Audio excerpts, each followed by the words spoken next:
Anyway,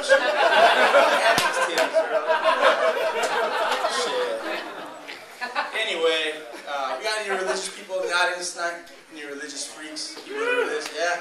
Yeah, I don't give a fuck, really, to be honest with you. I'm not really a religious guy myself, you know what I'm saying? I'm not religious at all. My mom's kind of religious, and I was baptized Catholic, which is cool. It doesn't really mean shit to me, though. All it means is that my dad asked some poor prick to damn near drown me in a fucking bird bath in a church.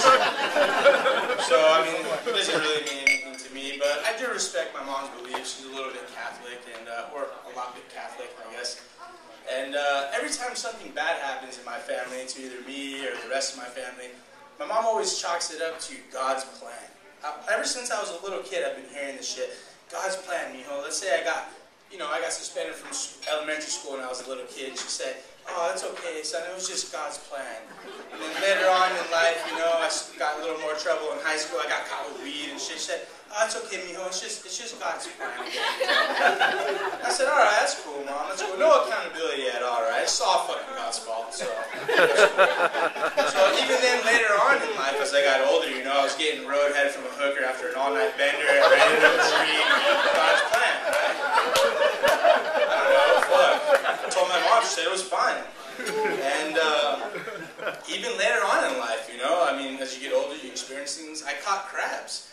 And then what do you guys think it was? Nah, that was my fault, actually. Yeah, apparently condoms do not stop you from getting crabs, but I wouldn't know anything about that because I don't use them. So, I don't know, I guess it's just a myth or a lie or something, I'm not sure. But anyway, back to God's plan, you know. My mom would always tell me about this shit, and after a while, you know, all this bad shit started happening to me as I got older, and I started thinking to myself, like, wow, did God really plan all this shit? Like, really? Like, did he plan on me being fat with, like, oversized titties and a small dick to boot? Seriously? That's a fucked up plan, man. Like, what kind of God would do that to his disciples? You know, that's some bullshit. So immediately I was in the market for a new God. You know, I started looking around, you know, I started checking faiths and shit, Googling Wikipedia and shit.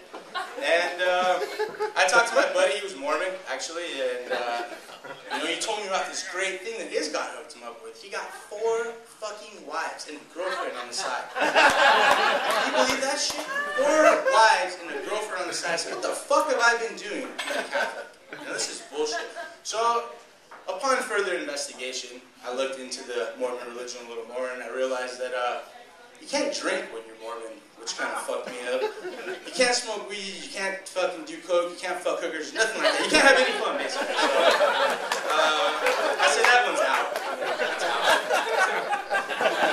So, I kept looking a little more. I was digging and shit, you know, that Wikipedia, that's just a motherfucker. So I kept looking, and I found another religion that apparently when you die, you get 17 fucking virgins. Can you believe this shit? 17 virgins. Now, I'm not sure on the number. Don't quote me. It could be 17. It could be 30. I'd be happy with 1 fucking virgin. You know, I can't find 17 Catholic virgins in all of California, let alone fucking 17 per guy. So right away, I was like, yeah, sign me up, dude. Fuck, I'm in. Let's do this. And then, you know, not everything's as it seems. Upon further investigation, I found out you have to do some things to get those bitches. And I never really saw myself as a suicide bomber kind of guy. Like, I could never even figure out the remote control to my television, let alone detonate a fucking bomb. So I would have screwed that up immediately, you know? Fuck.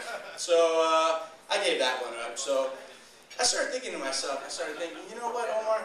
Maybe you're being a little bit too hard on your God. Maybe you haven't cut him enough slack.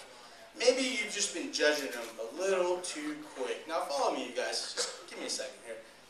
What if God didn't really intentionally mean to fuck me? I mean, what if it wasn't his fault? What if it happened beyond his own control? I mean, what if he really didn't mean to? What if God is a degenerate fucking gambler? Right?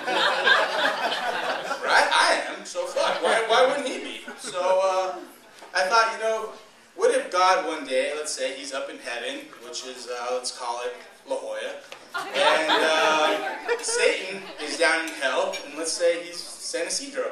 And, you know, they coordinated a craps game together one day, and fucking, they couldn't go to each other's places, you know, apparently that's forbidden, they can't go to each other's houses, so they said, let's meet in the middle, let's meet in Chula Vista. So, they did, and they started playing craps, you know, and the devil, being the kind of fucking hustler that he is, you know, he had those dice, and he's shaking them like fucking maracas, and he's just rolling sevens all night, you know, rolling 7 after 7, and sooner or later, after like fucking 6:30 in the morning, like 14 coke lines later, God was out of money. And, I mean, fuck, let's face it, God is a carpenter and he's a hippie. Obviously, he doesn't make a lot of money. So, I think he was going on that whole divine intervention trip. He thought he was going to win, but no, it didn't happen. So, yeah, you know, the devil fucking won, and God didn't have the money.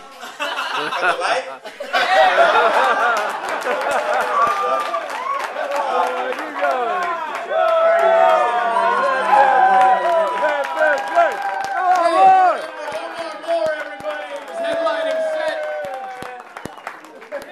Ready for his 45-minute Comedy Central special. Good job, bro.